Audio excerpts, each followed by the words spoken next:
गुलजार एक ऐसे कलमकार हैं जिनका नाता सिर्फ कलम और दवात से नहीं है, बल्कि कागज़ से नहीं है, बल्कि स्क्रीन से भी है।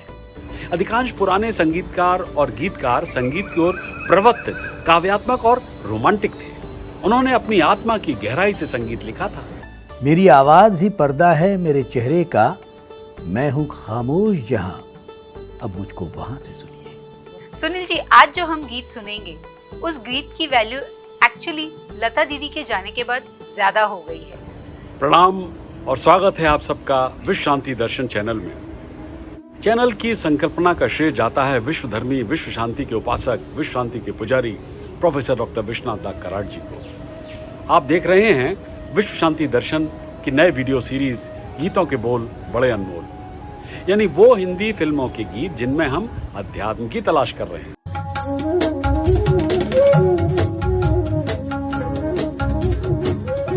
इस प्रोग्राम की संकल्पना डॉक्टर सुनील देवधर की पुस्तक बड़े अनमोल गीतों के बोल उस पर आधारित है, और डॉक्टर देवधर और प्रोफेसर डॉली आउटी इस चर्चा में हमारे साथ भाग ले रहे हैं। पिछली बार हमने भरत व्यास के लिखे हुए गीत तुम गगन के चंद्रमा और मैं धरा की धूल हूँ, उसके अध्यात्म पर चर्चा की थी। इस प्रोग्राम में बतौर गायक भाग ले रहे हैं मराठी रंगमंच के मशहूर अभिनेता और नाट्य संगीत के आराधक ज्ञानेश पेंढारकर और उनकी धर्मपत्नी नीलाक्षी पेंढारकर ने।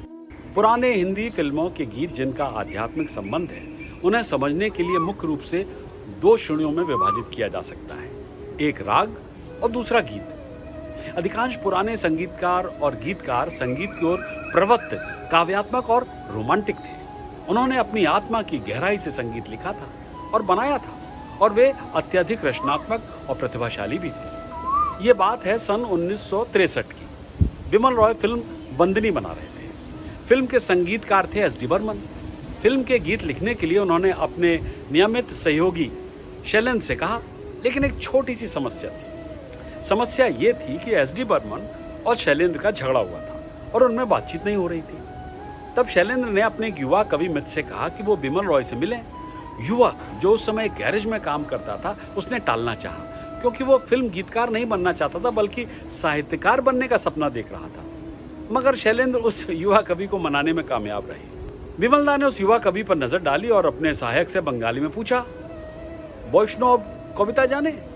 तो युवक ने कहा कि वो बंगाली जानता है। इस पर बिमलदा मुस्कुराकर शर्मा गए। इसके बाद उन्होंने उस युवक कवि को एस डी बर्मन से मिलने भेजा।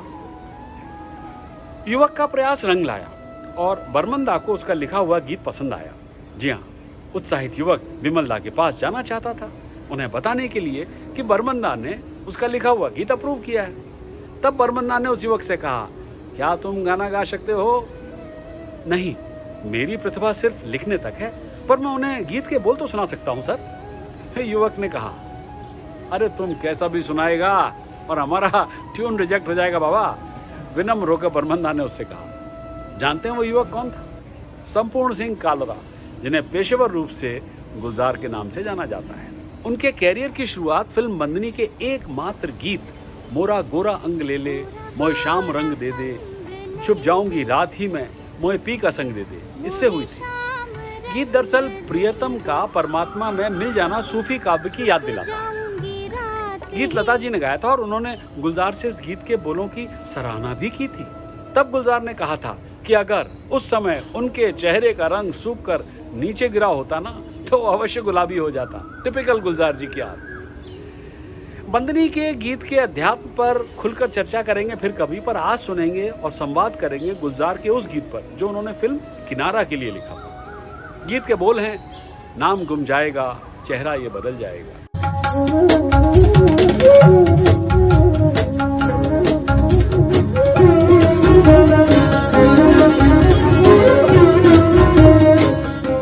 नमस्कार और आपका स्वागत है विश्व शांति दर्शन चैनल पर।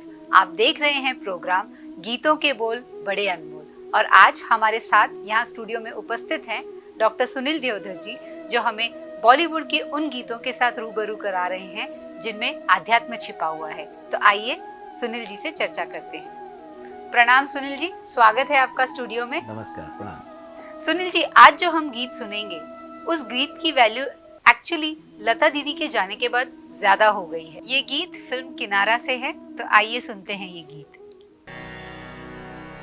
नाम गुम जाएगा, चेहरा ये बदल जाएगा, मेरी आवाज़ ही पहचान है,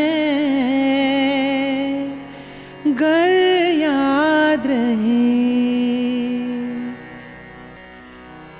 वक्त के सितम, कम हंसी नहीं, आज है यहाँ कल कहीं नहीं, वक्त से परे अगर मिल गए कहीं, मेरी आवाज़ ही पहचान है, गर याद रहे। सुनील जी, गुलजार साहब ने ये गीत बहुत ही खूबसूरती से लिखा है, जी। लेकिन वक्त से परे कोई कैसे मिलेगा, इसमें क्या अध्यात्म है? जी, आपने गुलजार का जिक्र किया। जी। गुलजार एक ऐसे कलमकार हैं जिनका नाता सिर्फ कलम और दवात से नहीं है, बल्कि कागज़ से नहीं है, बल्कि स्क्रीन से भी है। और उनके पास में कवि की दृष्टि है और कैमरे की आँख। उनके पास भाषा का सौंदर्य है और भाषा का माधुर्य है और दृश्य का सौंदर्य। तो सारी बातें गुलजार के साथ में ये हैं। और जो ये गीत है कि नाम गुम जाएगा, चेहरा ये बदल जाएगा, मेरी आवाज़ ही पहचान है, गर याद रहे, तो शायर ये कहता है मेरी आवाज़ ही पर्दा है मेरे चेहरे का, मेरी आवाज़ ही पर्दा है मेरे चेहरे का, मैं हूँ खामोश जहाँ, अब मुझको वहाँ से सुनिए।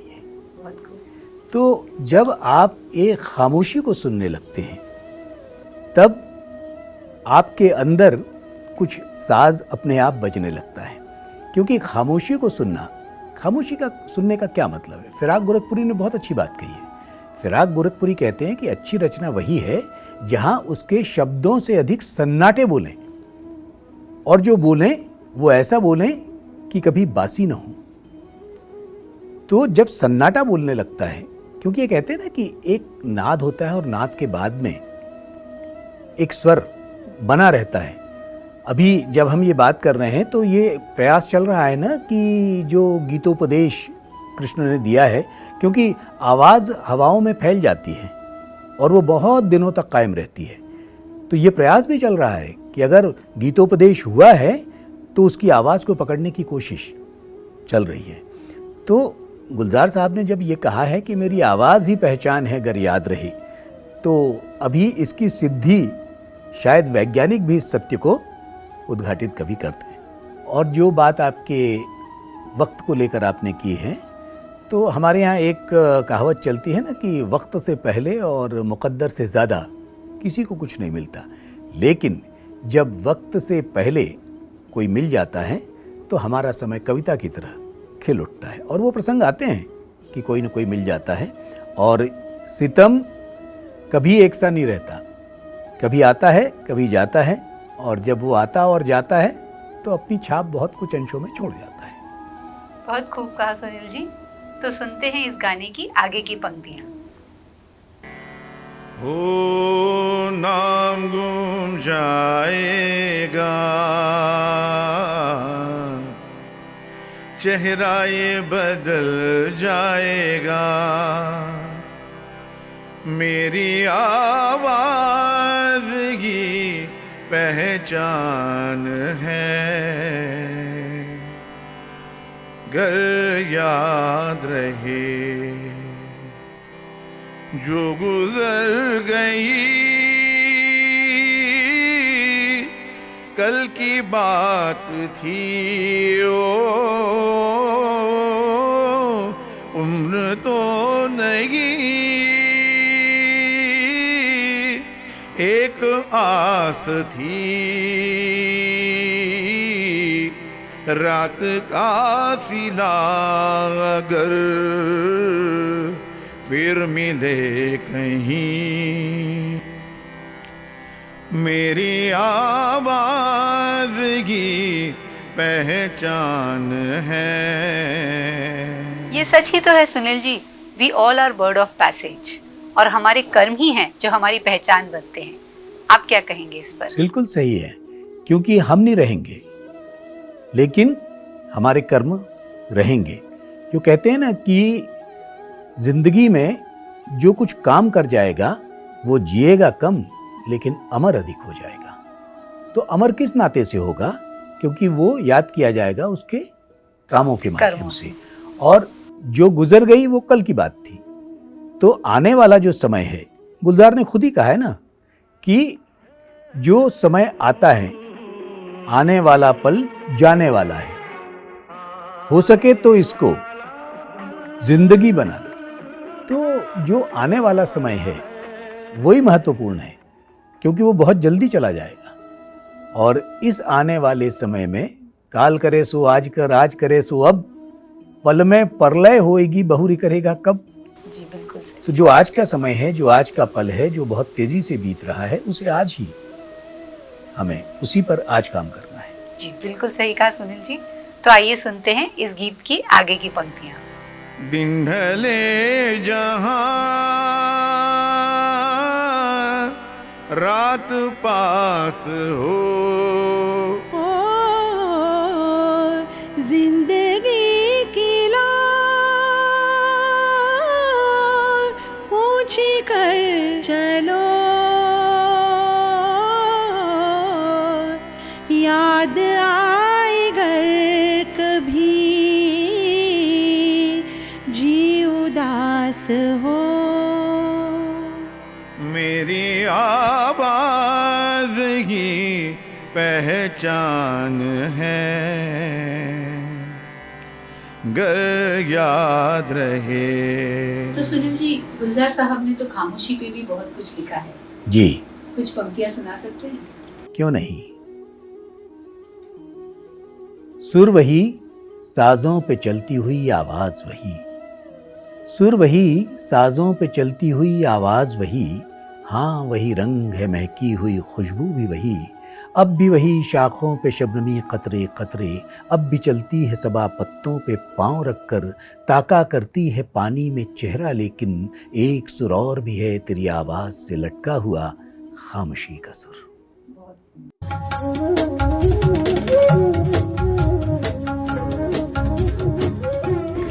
गुलजार की फिल्मों के लिखे हुए गीत और उनकी कविताओं के बीच एक उल्लेखनीय अंतर है। उनके पास अपनी कविताओं में अंतरम पीड़ा को व्यक्त करने की स्वतंत्र इच्छा है। सामाजिक राजनीतिक वास्तविकता पर वे अपनी राय जिस तरह से चाहते हैं व्यक्त करते हैं। स्वयं निर्देशित फिल्मों में उन्होंने अपनी लेखनी को पूर्ण आजादी दी। फिल्म आंधी के लिए उन्होंने चुनाव पर एक पैरोडी गीत लिखा जो चुनाव से पहले और चुनाव के बाद की स्थिति के बीच की तुलना करता है। सलाम कीजिए आली जनाब आए हैं, ये 5 सालों का देने हिसाब आए हैं। गीत कुछ ऐसा था। 1971 में उनके निर्देशन में बनी पहली फिल्म मेरे अपने, गुलजार ने एक आम आदमी की बेबसी को सामने लाके रखा। 50 साल पहले लिखा गया बेरोजगार युवाओं और उनकी हताशा पर हास्य और व्यंग से भरपूर गीत आज उतना ही ज्वलंत है, क्योंकि स्थिति अभी भी वैसी ही लगती है। क्या है इस गीत के बोल?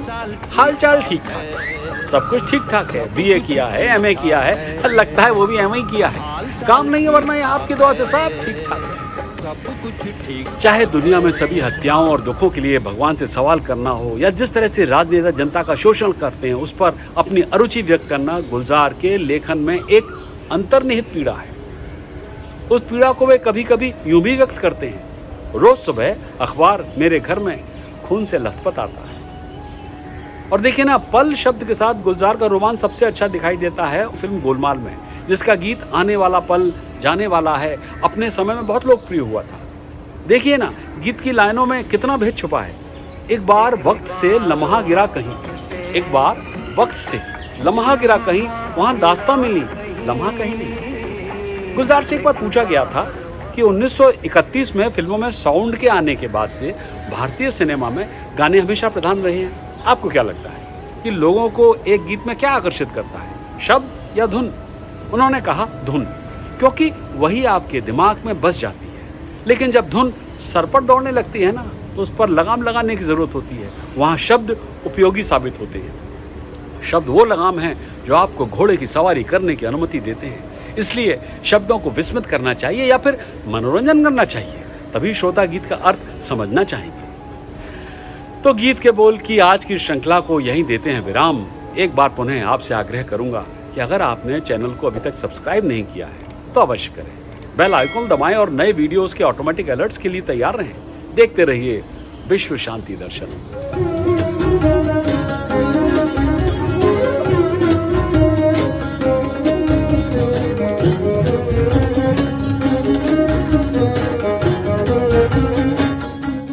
सजन रे झूठ मत बोलो, खुदा के पास जाना है, न हाथी है न घोड़ा है, वहाँ पैदल ही जाना है।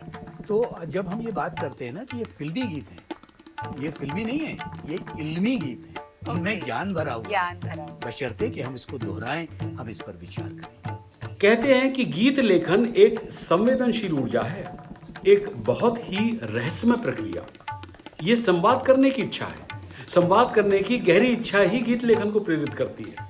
वेद कहता है सत्यम वद धर्मम चर। देखिए इसमें एक आदेशात्मकता है, सत्य बोलो, धर्म पर चलो।